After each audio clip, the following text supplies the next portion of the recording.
Shalom bagi kita semua.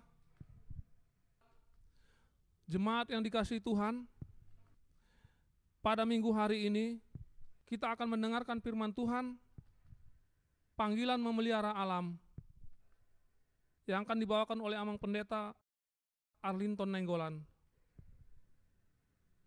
Sesuai dengan anjuran pemerintah, hingga saat ini kita masih beribadah di rumah masing-masing. Marilah kita meminta pertolongan Roh Kudus untuk menuntun kita dalam melaksanakan ibadah kita. Untuk memasuki ibadah kita, marilah kita saat teduh sejenak.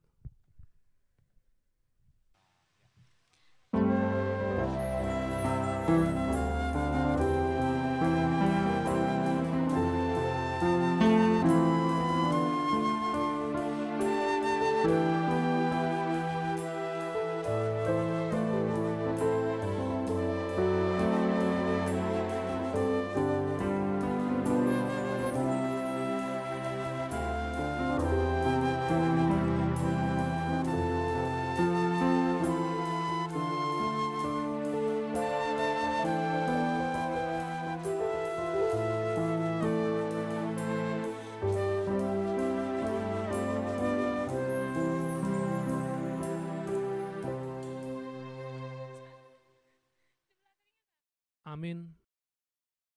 Kita memuji Tuhan, kita bernyanyi dari pelengkap Kidung Jemaat nomor 2, mulia-mulia namanya, Majesty.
Jemaat kami undang untuk bangkit berdiri. Di dalam nama Allah Bapa dan anaknya Tuhan Yesus Kristus dan Roh Kudus. Amin. Tuliskanlah penglihatan itu dan ukirkanlah itu pada loh-loh, supaya orang sambil lalu membacanya. Tidak ada damai sejahtera bagi orang-orang fasik. Firman Tuhan. Haleluya.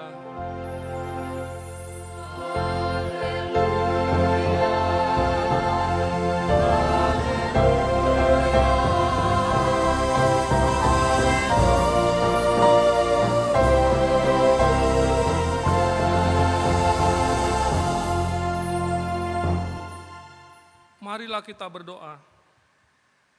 Ya Tuhan Allah Bapa kami, Engkaulah yang menolong kami di dalam kesusahan dan pergumulan hidup yang kami alami. Bukalah hati kami, agar kami dapat menyaksikan dan mensyukuri kasih setia-Mu dalam hidup kami, baik melalui perkataan maupun perbuatan kami.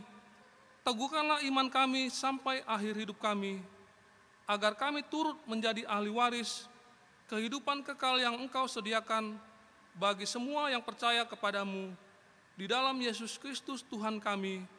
Amin. Jemaat duduk kembali. Kita memuji Tuhan dari Kidung Jemaat nomor 38 ayat 3 dan 4. Telah kutemukan dasar kuat.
Jemaat yang dikasihi Tuhan, marilah kita mendengar firman Tuhan sebagai pendahuluan khotbah yang tertulis dalam Wahyu 7 ayat 1 sampai dengan 3.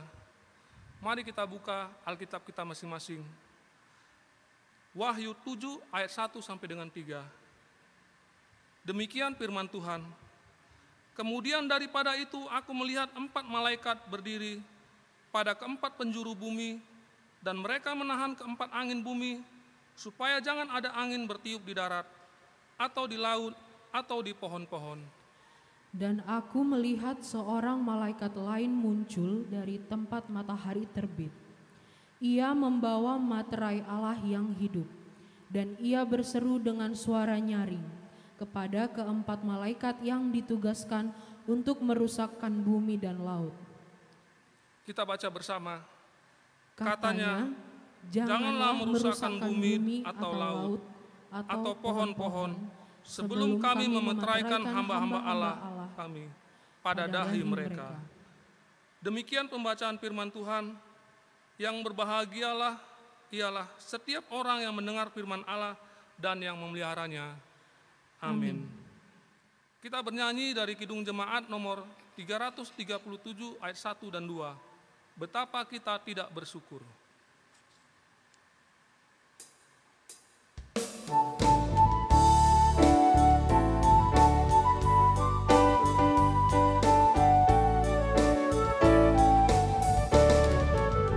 Betapa kita tidak bersyukur, bertanah air, karya dan subur, lautnya luas, gunung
Jemaat diundang untuk bangkit berdiri. Saudara-saudara yang terkasih di dalam Tuhan kita, marilah kita mengaku dosa-dosa kita kepada Allah Bapa dan mohon pengampunan dosa kita. Marilah kita berdoa.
Marilah kita berdoa dan ikutlah doa ini dalam hati kita masing-masing. Ya Allah, Tuhan kami yang Maha Kudus, Bapa kami di dalam Yesus Kristus, kami bersyukur kepadamu karena setiap kali kami datang bersembah sujud di hadapan-Mu, kami senantiasa menemukan damai sejahtera oleh karena pengasihan-Mu kepada kami orang berdosa ini. Oleh karena itu, kami datang lagi merendahkan diri di hadapan memohon pengampunan dosa kami, karena kami senantiasa melanggar hukum-Mu seperti domba sesat. Kiranya Engkau tidak menutup pintu pengasihan-Mu kepada kami. Terimalah kami menjadi anak-anak-Mu, karena Engkau tiada berkenan melihat kematian orang fasik, melainkan menghendaki pertobatannya supaya ia hidup. Ampunilah segala dosa dan pelanggaran kami, oleh karena kasih Yesus Kristus Tuhan kami. Tetapkanlah kasih sayang-Mu kepada kami, supaya kami merasa bahagia memanggil nama-Mu, sehingga segala perbuatan, kelakuan, dan pikiran kami menjadi kemuliaan nama-Mu yang kudus itu. Amin. Janji Tuhan tentang pengampunan dosa kita. Tetapi Engkau memberati aku dengan dosa-Mu, Engkau menyusahai aku dengan kesalahan-Mu. Akulah Dia yang menghapus segala pemberontakan-Mu. Oleh karena aku sendiri dan aku tidak mengingat-ingat dosa-Mu, dengarkanlah aku, hai kamu yang mengejar apa yang benar. Hai kamu yang mencari Tuhan, pandanglah gunung batu yang daripadanya kamu terpahat, dan kepada lubang penggalian batu yang daripadanya kamu tergali. Segala kemuliaan bagi Allah di tempat yang maha tinggi. Amin. Jemaat dipersilakan duduk kembali. Kita memuji Tuhan dari kidung pujian bagi Sang Raja, datang ke hadirat Tuhan.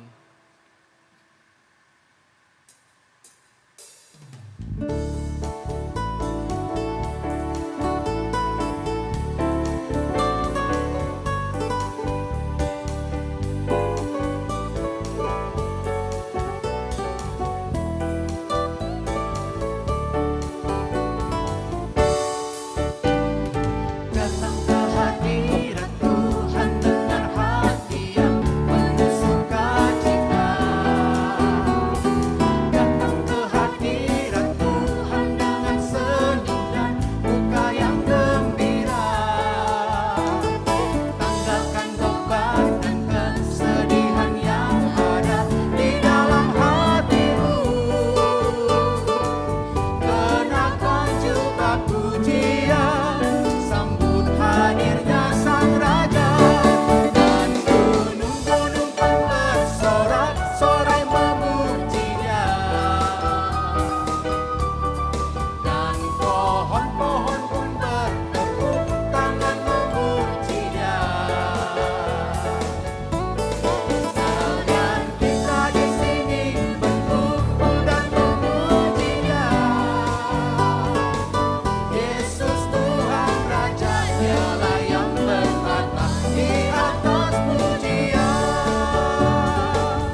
Jemaat yang dikasihi Tuhan, marilah kita mendengar firman Tuhan sebagai petunjuk hidup baru yang tertulis diambil dari Yosua ayat 1 dan ayat 1:8. Demikian pembacaan firman Tuhan. Janganlah engkau lupa memperkatakan kitab Taurat ini, tetapi renungkanlah itu siang dan malam, supaya engkau bertindak hati-hati sesuai dengan segala yang tertulis di dalamnya. Sebab dengan demikian perjalananmu akan berhasil dan engkau akan beruntung. Jika demikian, marilah kita berdoa memohon kekuatan dari Tuhan supaya kita dapat melakukannya. Ya Tuhan Allah, Bapa kami, berilah kami kekuatan untuk melakukan yang sesuai dengan hukum-Mu. Amin. Kita bernyanyi dari Kidung Jemaat nomor 220 ayat 1 dan 2. Yesus Kristus memerintah.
Jemaat yang dikasihi Tuhan, marilah kita bersaksi mengikrarkan pengakuan iman kita bersama jemaat pada segala abad di seluruh dunia.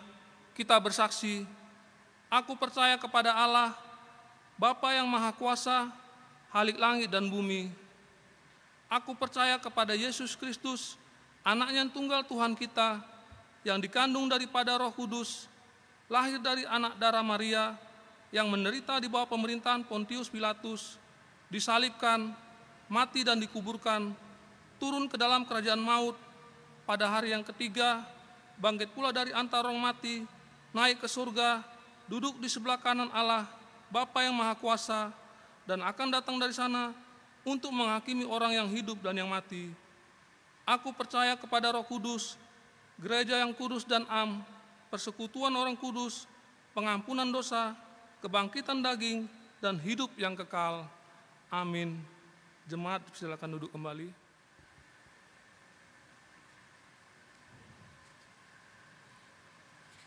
Berita Jemaat Minggu 21 Juni 2020. 1. Berita duka cita.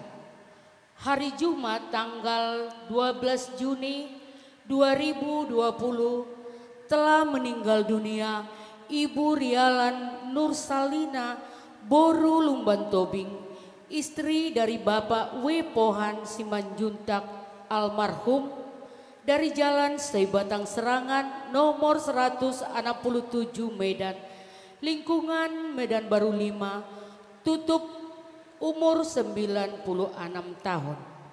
Kedua, bantuan dana dari jemaat.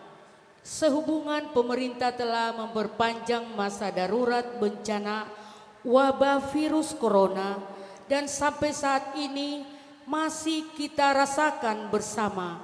Akibatnya ada banyak anggota jemaat kita yang hilangan pendapatan dan pekerjaan.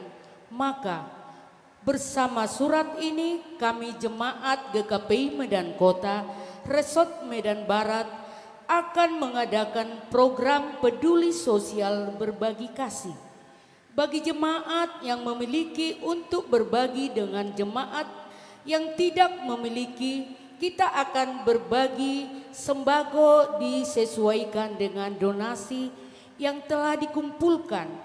Jika memungkinkan, bantuan yang ingin kita berikan untuk jemaat di pagaran kita dan juga orang lain. Bertolong-tolonganlah menanggung bebanmu. Demikianlah engkau memenuhi hukum Kristus yang tertulis di Galatia 6 ayat 2. Untuk itu kami menghimbau segenap jemaat GKPI Medan Kota untuk saling berbagi berkat kepada yang lain. Dan jumlah yang sudah terkumpul sampai tanggal 16 Juni 2020 sebesar 66.173.154 rupiah. Berita keuangan dapat kita baca pada lembaran tertib acara yang kita masing-masing. Demikian berita jemaat pada minggu ini. Surat dari pimpinan sinode yang akan dibacakan.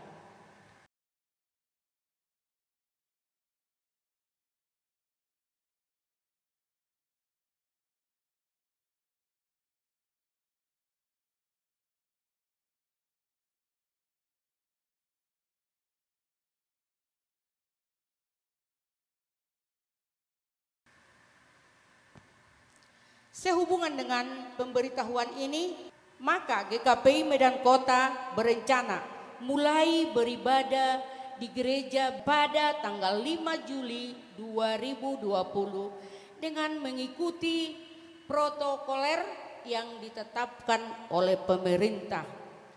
Dan kita juga menambahkan donasi ibadah menjadi 4 sesi, yaitu 1.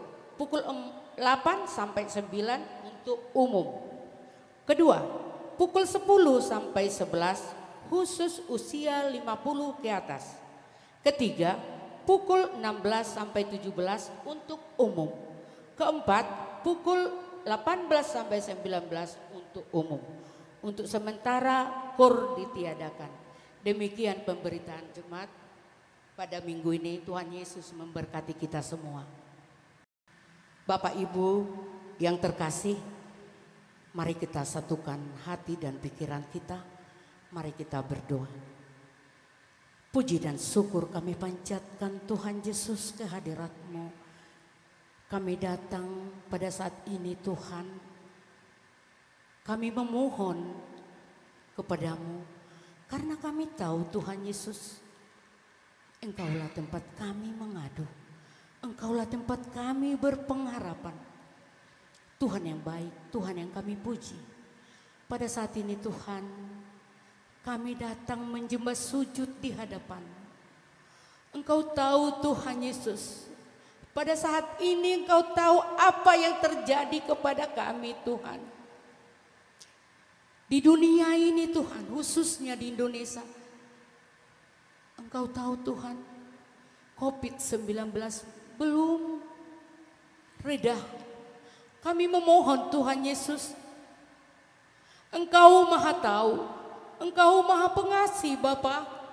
Tolong Tuhan, hapuskanlah itu Tuhan Yesus. Biar bisa kami Tuhan beraktivitas kembali seperti biasa. Beribadah seperti biasa. Bercanda seperti biasa. Tuhan Yesus, Engkau dah hidup kami. Engkau tempat kami Tuhan berpengharapan.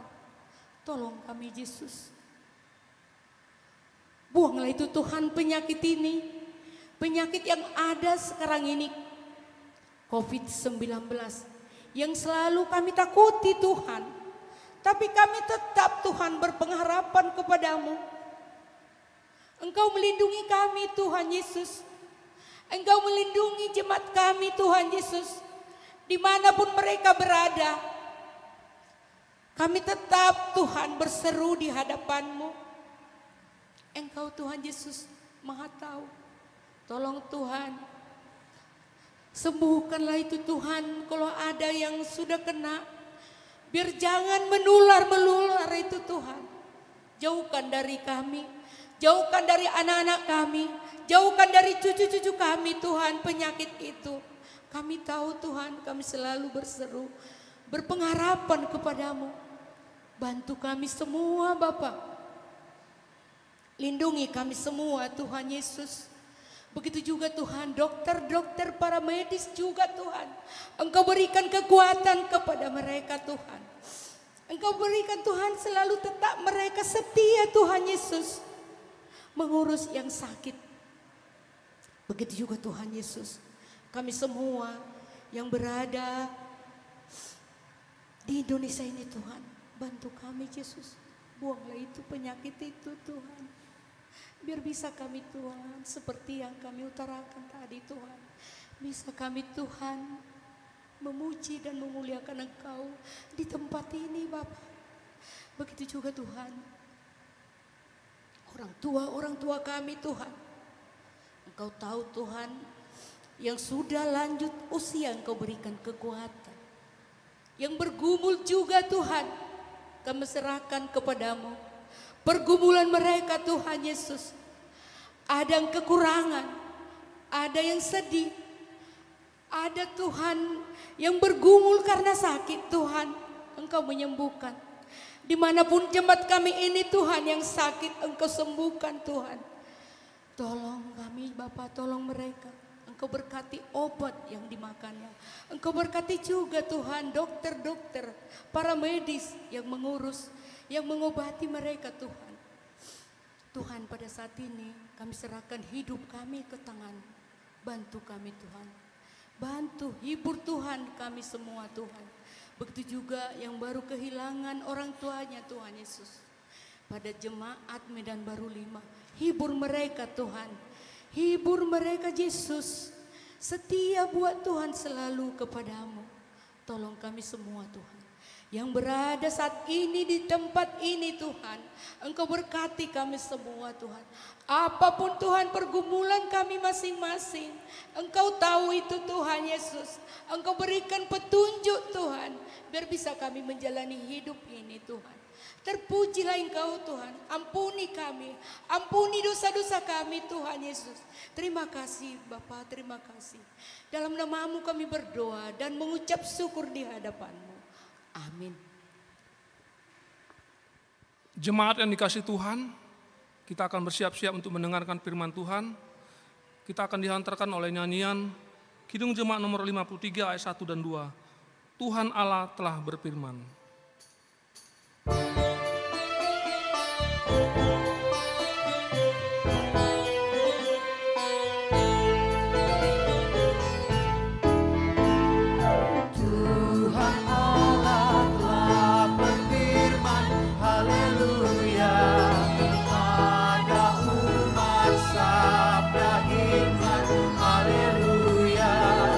Buka telinga, hai umat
Hadirlah damai sejahtera Allah yang melampaui segala akal.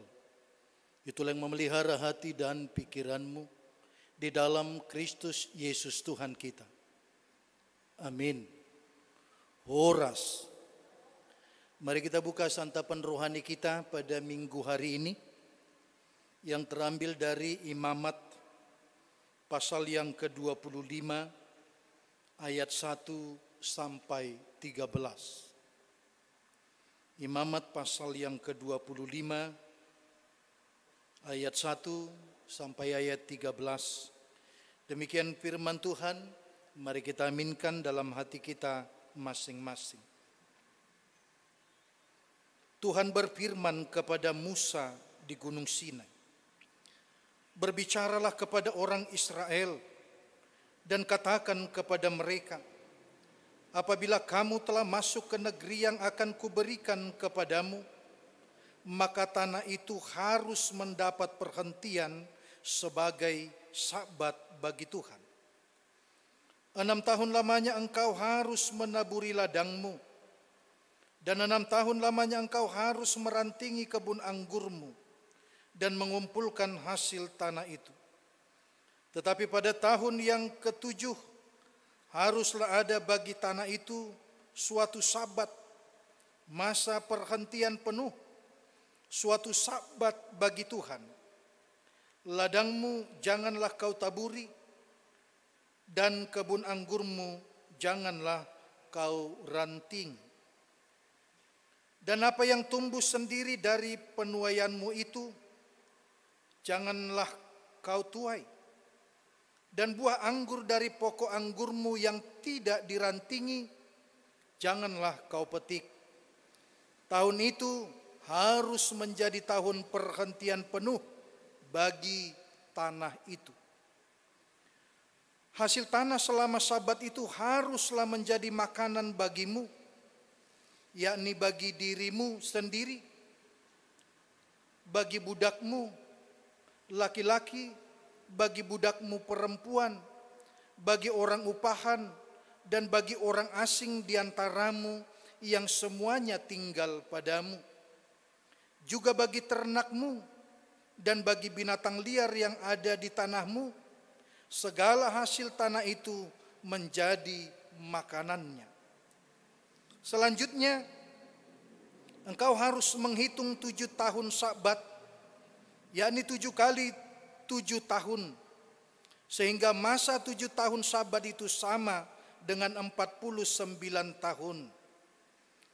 Lalu engkau harus memperdengarkan bunyi sangkakala di mana-mana dalam bulan yang ke-7 pada tanggal 10 bulan itu, pada hari raya pendamaian. Kamu harus memperdengarkan bunyi sangkakala itu di mana-mana di seluruh negerimu. Kamu harus menguduskan tahun yang ke-50 dan memaklumkan kebebasan di negeri itu bagi segenap penduduknya. Itu harus menjadi tahun Yobel bagimu, dan kamu harus masing-masing pulang ke tanah miliknya dan kepada kaumnya. Tahun yang ke-50 itu harus menjadi tahun Yobel bagimu. Jangan kamu menabur, dan apa yang tumbuh sendiri dalam tahun itu jangan kamu tuai. Dan pokok anggur yang tidak dirantingi jangan kamu petik buahnya. Karena tahun itu adalah tahun Yobel, haruslah itu kudus bagimu. Hasil tahun itu yang hendak kamu makan harus diambil dari ladang. Dalam tahun Yobel itu kamu harus masing-masing pulang ke tanah miliknya. Demikian firman Tuhan. Bapak, Ibu, dan saudara-saudari yang terkasih di dalam Tuhan Yesus, sampai saat ini kita masing-masing masih beribadah di rumah. Tetapi surat edaran dari kantor sinode kita sudah sampai kepada kita yang menyatakan bahwa kita sudah bisa beribadah di gereja dalam new normal ini, dalam kondisi era baru sekarang ini. Yang penting kita menjaga protokoler kesehatan. Untuk itu seperti warta jemaat tadi, bahwa pada minggu pertama bulan Juli ini kita sudah membuka gereja kita untuk kita bisa bersekutu bersama. Tetapi juga kita harus memenuhi segenap aturan protokoler kesehatan kita. Mulai dari kita menyediakan tempat cuci tangan, kita menyediakan sanitizer, kemudian kita atur distancing tempat duduk kita, dan yang lain-lainnya. Dan kita juga sudah akan menambah durasi ibadah kita dari 3 kali menjadi 4 kali, supaya bisa menjaga distancing jarak jemaat yang beribadah. Nah, untuk ibadah yang baru ini nantinya kita harapkan kemungkinan untuk 1 kali ibadah gereja kita ini cukup diisi sekitar 50% ya. 50% dari jumlah yang bisa beribadah di gereja ini. Dan mohon maaf kepada Bapak Ibu dan saudara-saudari, apabila jumlah itu telah terpenuhi, maka pintu gereja ini akan kami tutup, dan kami mohon maaf kepada saudara yang terlambat atau yang melebihi kuota akan dapat beribadah pada durasi ibadah yang selanjutnya. Demikian yang perlu kami sampaikan. Di dalam khotbah ini Bapak Ibu dan saudara-saudari mau menyatakan demikian. Allah membebaskan. Maka nanti di dalam kebebasan itu ada bagaimana kita mengentaskan kemiskinan, bagaimana kita menjaga keutuhan ciptaan dan lingkungan hidup kita. Yang pertama, Allah membebaskan. Allah membebaskan umat manusia dari dosa. Memilih Israel, mengangkat menjadi umat Tuhan. Ada perubahan status di sana, bahwa setelah diangkat, Israel itu menjadi umat Tuhan yang dipilih, ditebus dan dimerdekakan dari maut. Keluaran 15 ayat 13. Akhirnya dengan kemerdekaan itu, dengan pembebasan itu, maka Allah menjadi raja, menjadi gembala, menjadi suami yang satu-satunya layak dan harus kita layani. Dan di dalam pembebasan itu, di dalam keterpilihan itu, akan ada sebuah kepatuhan yang baru, di mana bangsa Israel mendapat kasih karunia di mata Tuhan. Mereka dan kita diangkat dari debu, dinaikkan pangkatnya, ditinggikan, dimahkotai dengan kehormatan dan kemuliaan. Satu hal yang istimewa adalah kehidupan mereka, kehidupan kita diluruskan, ditertibkan, dibereskan, disembuhkan, sehingga mengembalikan kesegambaran kita dengan Tuhan. Kesegambaran yang dimaksud adalah karakter, sifat atau sikap Allah, yaitu kasih. 1 Yohanes 4 ayat 8. Dan Yesus menegaskan bahwa hukum yang utama dan terutama itu adalah kasih. Matius 22 ayat 34 sampai 40. Kasih itu menyeluruh, mengasihi Allah, mengasihi sesama manusia, mengasihi alam, dan mengasihi orang-orang lemah dan orang miskin. Maka mengasihi Allah dengan menuruti firman Tuhan. Yohanes 14 ayat 23. Kemudian Allah yang membebaskan. Setelah Israel dipilih, mereka terbuang, ke Mesir, mereka dibebaskan dari Mesir. Mereka diantar, disertai sampai menuju tanah Kanaan. Setelah mereka sampai ke tanah Kanaan, maka kasih juga mendapatkan penekanan di sana. Penekanan yang utama, yang terangkai dalam interaksi dengan alam, dengan tanah, dan dengan sesama manusia. Setelah bangsa Israel tiba di Kanaan, maka yang ada di Kanaan itu adalah tanah. Tanah ini amat penting di dalam kehidupan kita. Tanah tempat tinggal kita untuk melanjutkan hidup. Dan tanah adalah alat reproduksi bagi kita, alat produksi bagi kita. Untuk apa? Untuk melanjutkan kehidupan kita, mengembangkan kehidupan kita, mensejahterakan kehidupan kita. Maka dikatakan di sana bahwa tanpa tanah tentu tidak ada kehidupan.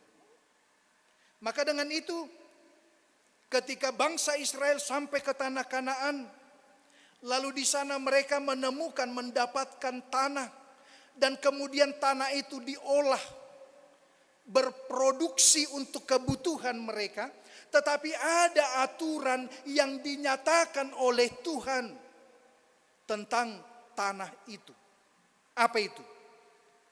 Peraturan itu adalah tentang Sakbat dan Yobel. Apa yang dikatakan peraturan tentang Sakbat yang dimaksud?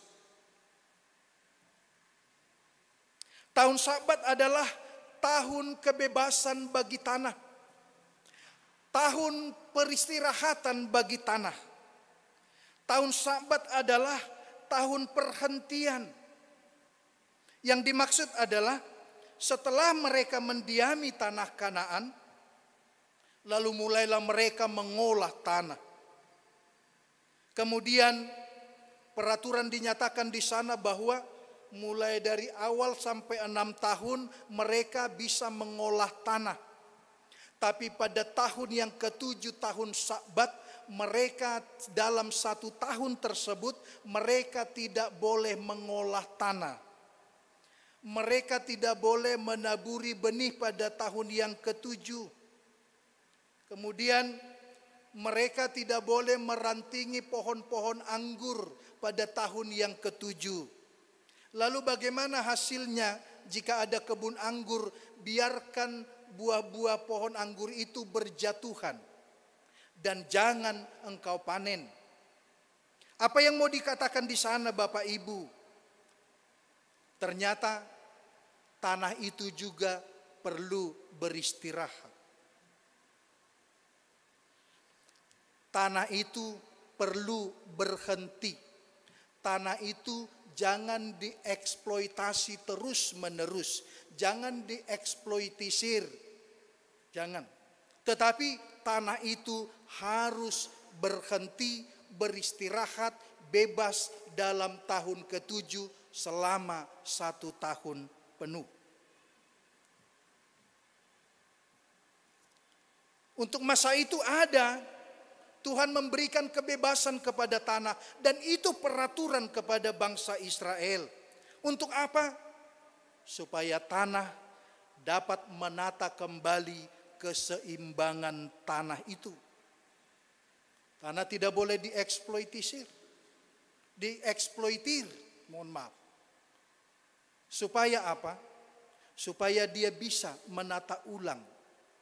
Supaya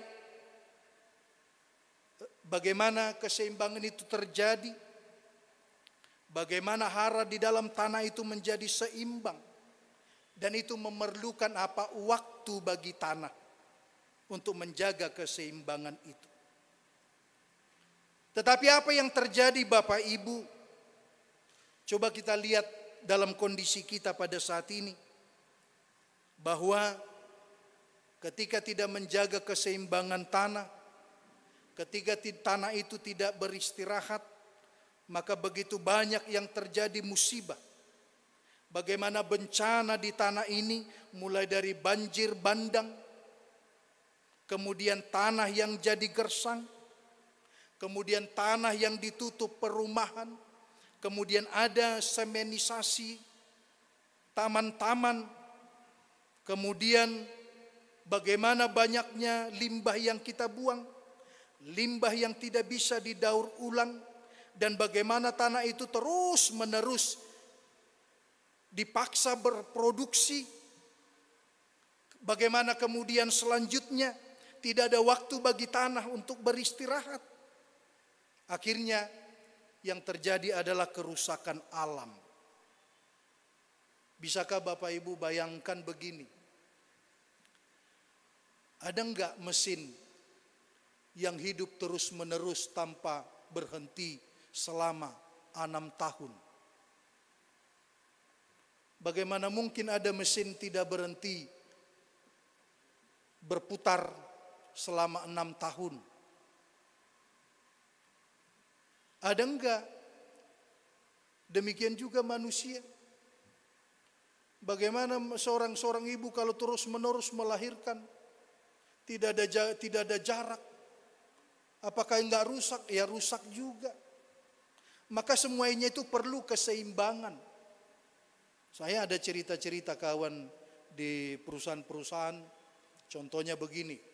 Mereka bilang kalau libur Lebaran, Idul Fitri, maka itu semua mesin diistirahatkan, lalu di sana diservis, kemudian diperbaiki dan seterusnya.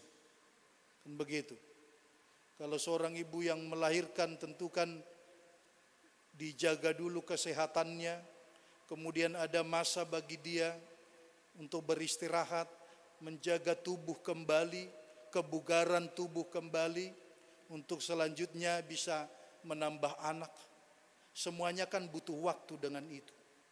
Demikian juga dengan tanah. Ternyata tanah butuh istirahat. Pada tahun ke-7 maka dia harus beristirahat. Jangan ditaburi. Dan jangan juga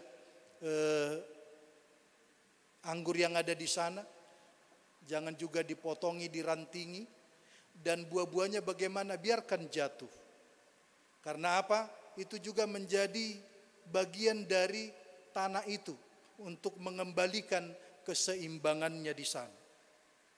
Lalu bagaimana dengan gereja-gereja?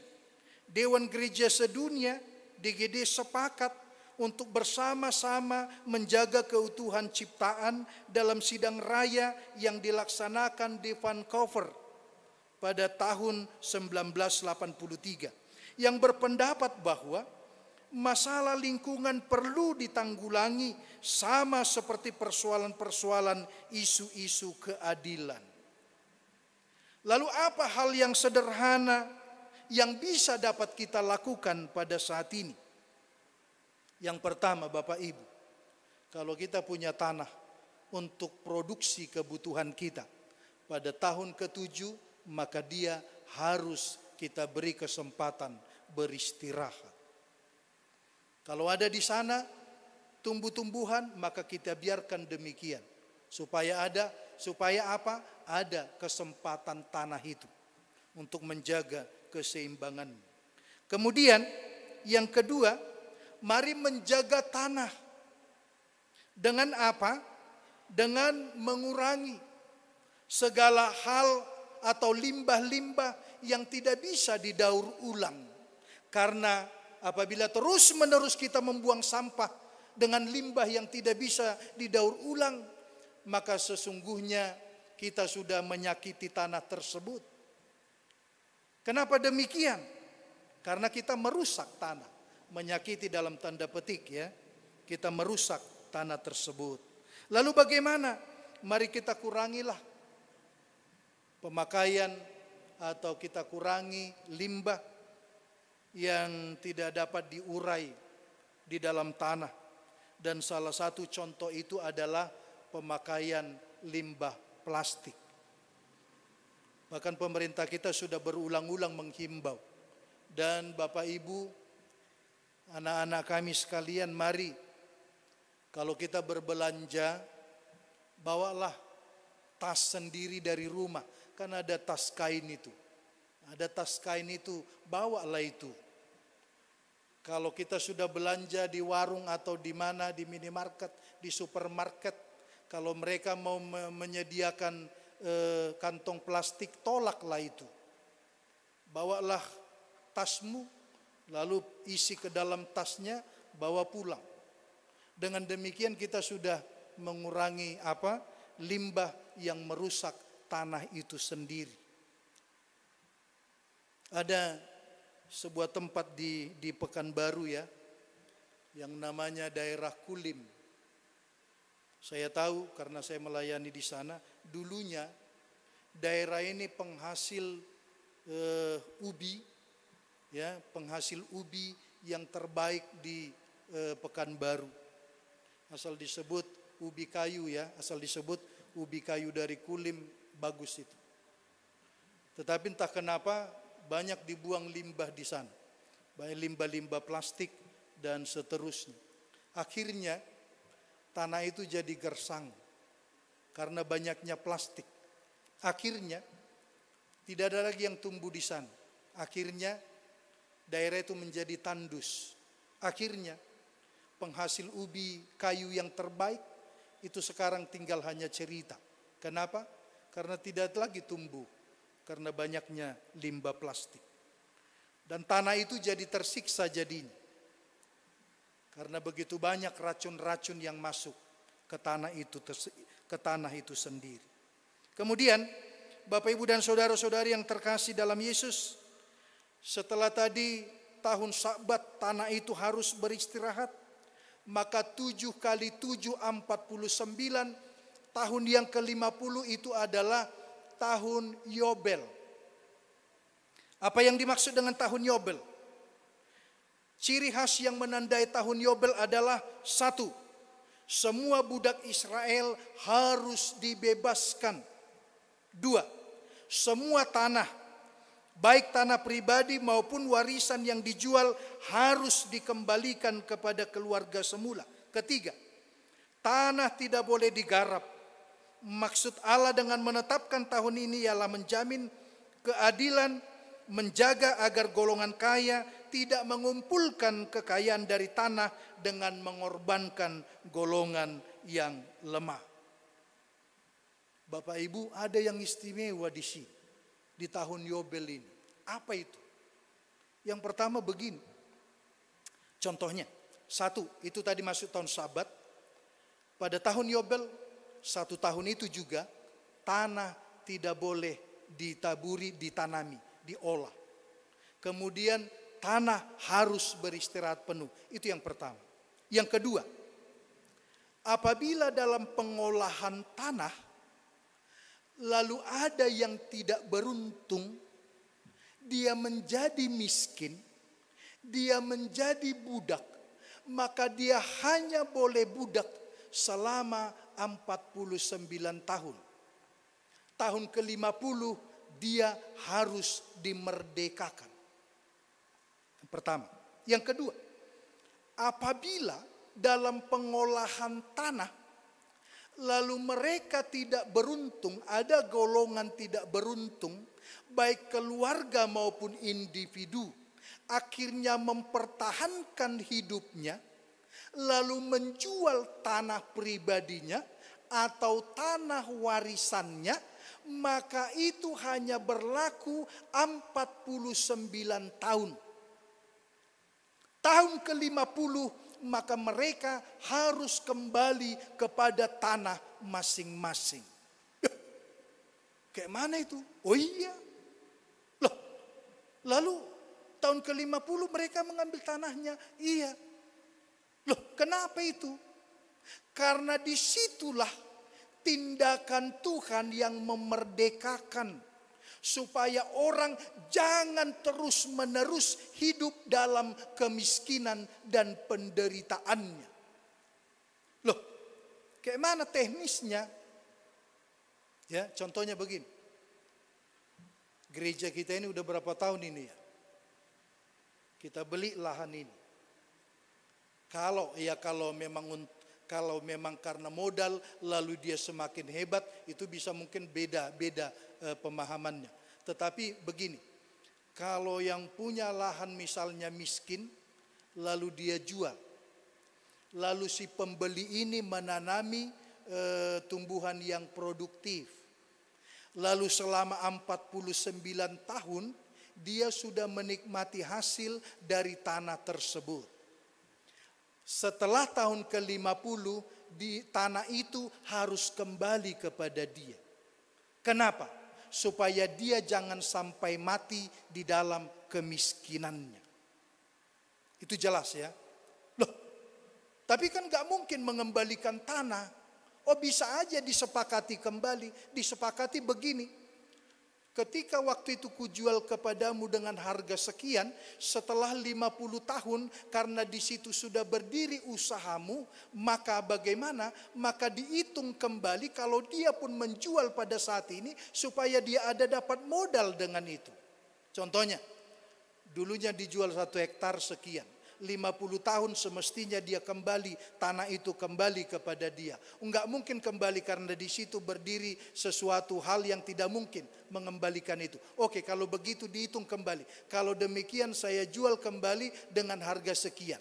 Lalu dia akan membeli tanah yang lain, maka dia akan memproduksi sesuatu di tanah tersebut, maka dia lepas dari kemiskinannya. Kenapa orang mati dalam kemiskinan? Karena tidak ada kesempatan bagi dia dibebaskan dari kemiskinannya. Maka yang terakhir Bapak Ibu, saya mau mengatakan begini. Lalu Pak Pendeta, saya enggak dapatkan peraturan itu di GKPI. GKPI enggak pernah mengatakan tahun Sabat, tahun Yobel, dan kita tidak pernah ada aturan tentang itu. Begini Bapak Ibu. Jikapun GKPI tidak membuat aturan tentang tahun Sabat, tahun Yobel, tetapi ada inti yang mau kita katakan. Ada aturan Tuhan yang membebaskan umatnya, ada aturan Tuhan kepada umat percaya agar umat juga dapat membebaskan tanah, lingkungan dan seterusnya untuk beristirahat, menata lingkungan dengan semakin baik. Maka itu dikatakan di sana, walaupun gereja kita tidak membuat aturan, tetapi masing-masing dapat mengaktualisasikan kasih tersebut. Dalam berbagai ragam bentuk. Bisa kita berbeda-beda dalam mengaktualisasikannya. Yang penting jaga lingkungan. Yang penting kita menjaga ekosistem kita. Yang penting kita menjaga saudara-saudara kita. Dan kita mau mengentaskan mereka di dalam kemiskinan mereka. Dan itu kami kira inti dari perikop yang mau kita perdengarkan pada saat ini. Dan bagaimana pada saat ini juga dalam rasa kebersamaan kita juga, kita mau bersama-sama saling tolong menolong, saling membantu saudara-saudara kita yang miskin.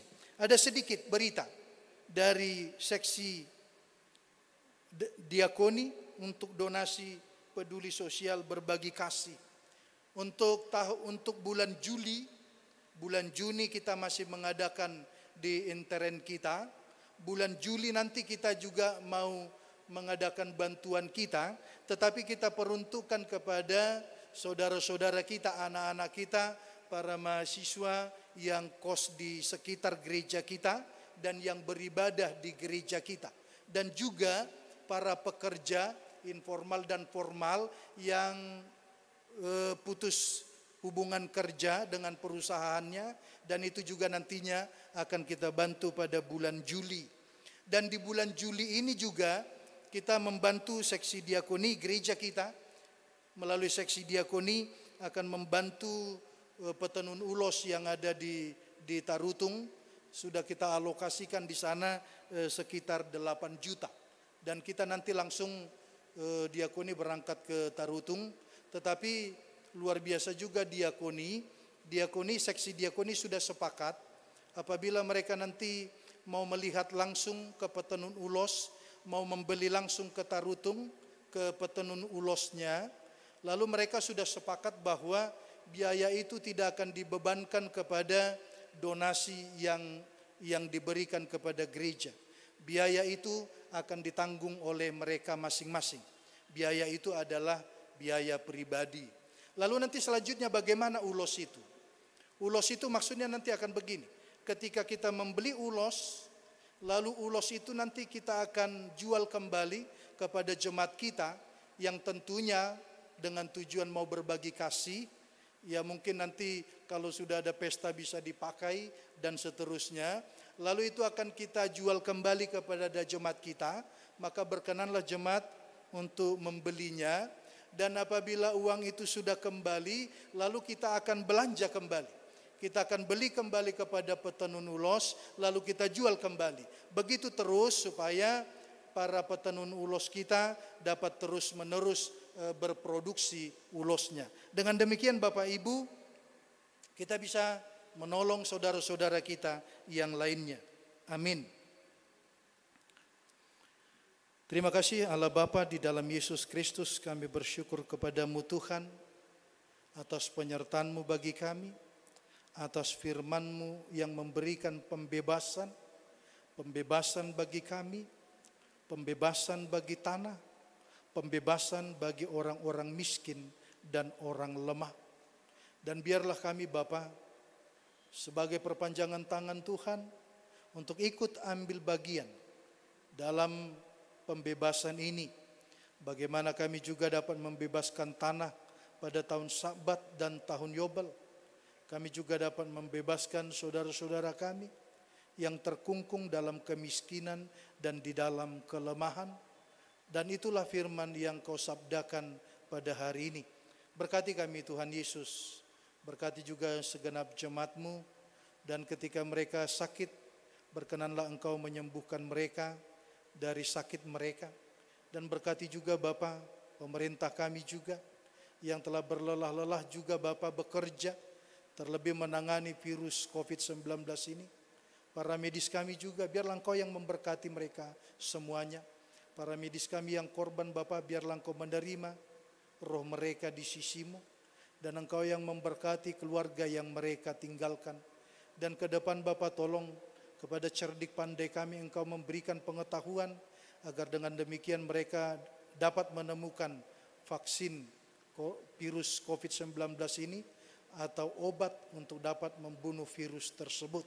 Demikian Bapa yang terpapar, yang terinfeksi, biarlah tangan Tuhan juga yang menyembuhkan mereka. Kami yang gelisah, biarlah Engkau yang menyertai kami, Engkau memeluk kami, Engkau memberkati kami. Terima kasih Tuhan Yesus, terpujilah Engkau. Dalam nama yang kudus kami berdoa dan mengucap syukur. Amin. Kita memuji Tuhan.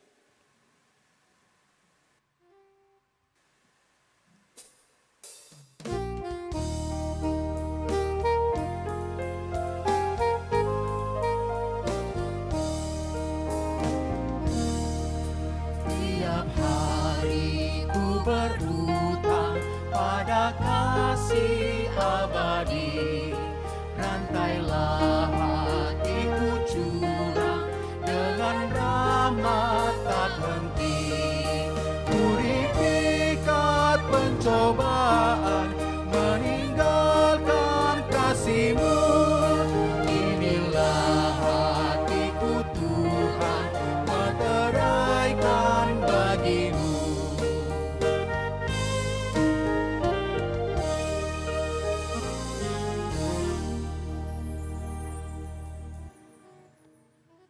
Dalam kerendahan hati, mari kita mempersembahkan persembahan kita ke hadirat Tuhan. Kita disertai oleh firman Tuhan. Siapa yang mempersembahkan syukur sebagai korban, ia memuliakan aku. Siapa yang jujur jalannya, keselamatan yang dari Allah akan kuperlihatkan kepadanya. Amin.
Jemaat kami undang untuk bangkit berdiri. Mari kita berdoa untuk persembahan kita. Kita berdoa. Ya Allah Bapa kami yang di sorga, kami mengaku dengan setulus hati, Engkaulah sumber segala berkat dan karunia. Di sini kami memberikan persembahan syukur kami kepadamu. Terimalah persembahan umat-Mu dan berkatilah menjadi alat kesaksian, persekutuan dan pelayanan jemaat-Mu ini. Jadikanlah hidup kami persembahan yang berkenan kepadamu, dan pakailah hidup kami untuk turut menghadirkan tanda-tanda kerajaan-Mu di seluruh dunia ini, kasih, keadilan, damai sejahtera, dan sukacita. Bukalah hati kami oleh Roh Kudus-Mu, agar kami senantiasa mengucapkan syukur kepadamu, di dalam nama Yesus Kristus Tuhan kami. Amin. Hidup ini adalah kesempatan. Hidup ini untuk melayani Tuhan. Jangan sia-siakan waktu yang Tuhan beri. Hidup ini harus jadi berkah. Oh Tuhan, pakailah hidupku selagi aku masih kuat. Bila saatnya nanti tak berdaya lagi, hidup ini sudah jadi berkah. Oh Tuhan, pakailah hidupku selagi aku masih kuat. Bila saatnya nanti tak berdaya lagi, hidup ini sudah jadi berkah.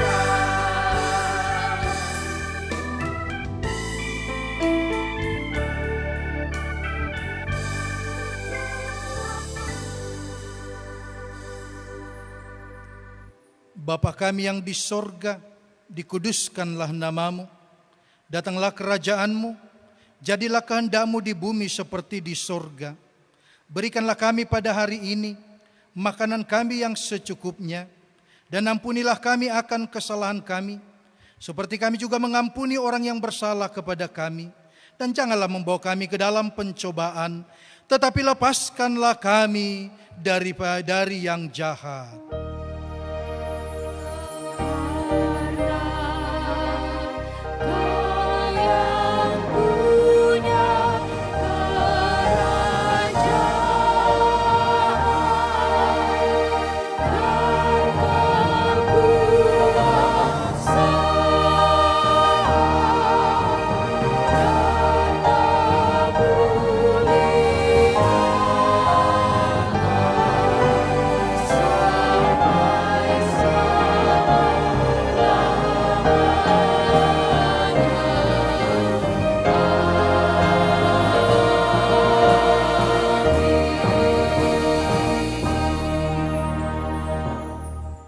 Tuhan memberkati engkau dan melindungi engkau.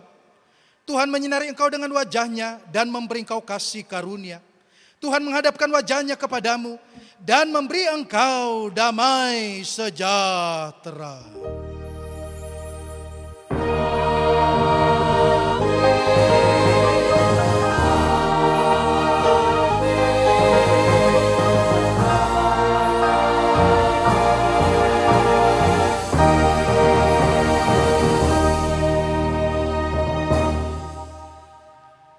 Horas, Shalom.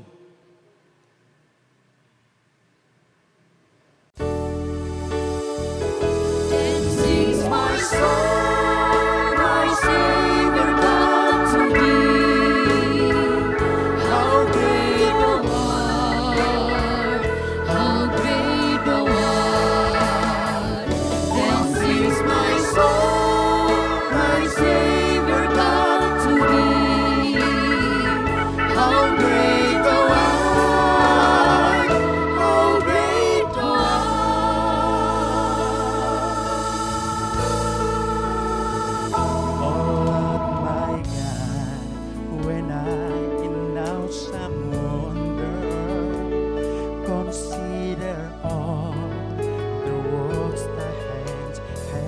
Tuhan.